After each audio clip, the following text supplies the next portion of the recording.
President Trump holding a lengthy press conference today where he gave a lot of new details on that daring U.S. mission to rescue two pilots down behind enemy lines in Iran. He said that both were injured but are doing well. The president also doubled down on his threats to bomb key infrastructure if Iran does not reach a deal to reopen the Strait of Hormuz by tomorrow's deadline. Your messaging on the war has moved from the war is coming to an end to war going to be bombing Iran to the Stone Ages. And we've heard a range of those kind of messages. So which is it? Are you winding this down? Are you escalating? I can't tell you. I don't know. I can't tell you. It depends what they do. Let's bring in Mark Short, former Chief of Staff to Vice President Mike Pence. He was also the White House Legislative Affairs Director during the first Trump administration. He's currently board chair of Advancing American Freedom. Mark, great to see you as always. Of course, thanks for having me. I wonder what you make of Trump's approach here, not really getting the details of any negotiations, what he's willing to accept or not, other than saying that reopening the strait is a top priority, but not really tipping his hand as to how serious he is about potentially striking power plants and bridges, etc. Well, I think that opening the straits is the most important thing here, Boris. I think he knows that already there's economic calamity in Asia because they don't have oil and gas. Europe is next, and it could be a continual impact across the globe. And so I think the president understands how important it is to get the straits open, which is why you've seen the rhetoric ratchet up and threats ratchet up unless they open the straits. And I think that would certainly include bombing campaigns beginning tomorrow night. I think the progression that we've seen from Trump might reveal something about his thought process going into this now 6-week-old conflict, because initially he said that there was no urgency to reopen the strait. He said that it would open on its own. He said that our European allies should go do it. He said that at any moment the United States might decide to do it. He said that we might leave the situation altogether without reopening it, and now he says it's a top priority. Do you think the U.S. realized the leverage that Iran would have by simply having the threat of action against these vessels and tankers that are crossing the strait? I think so. I think the reality is that anybody who would have contemplated this would have understood how important the Straits of Hormuz are. So then why all this wide net of messaging? If you had an objective and you had a thought of what might happen, why not just... Well, again, I think the objectives have been communicated different ways. Whether or not at first there was regime change, and then it was we want to make sure they don't have a nuclear weapon.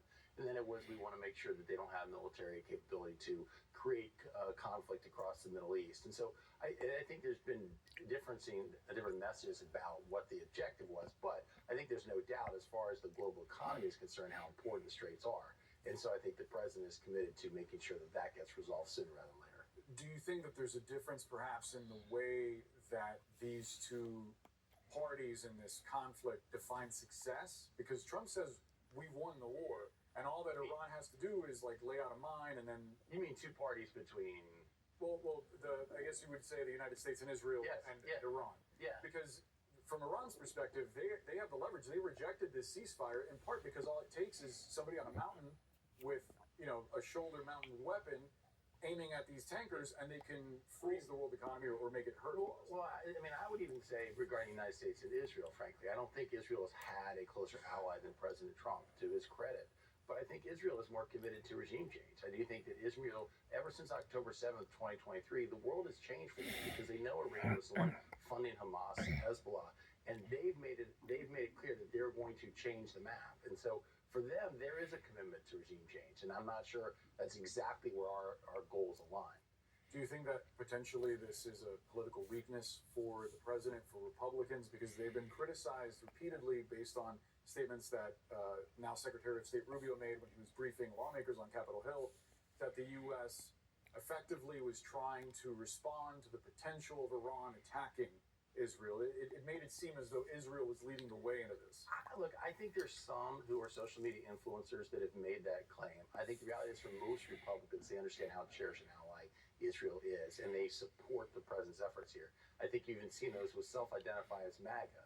Like 95% support the president's efforts. So yes, I think that some of the social media influencers have proven they don't have as much influence as they thought they did on this.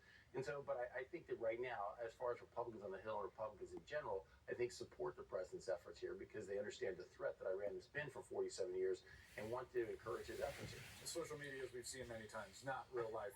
What is real life is the potential for the U.S. to go after some of these critical infrastructure sites. He talked about bridges and power plants. He was asked specifically about the potential for attacks on things like schools, and he would not rule out potentially committing war crimes. He said the real war crime would be leaving Iran to have a nuclear weapon.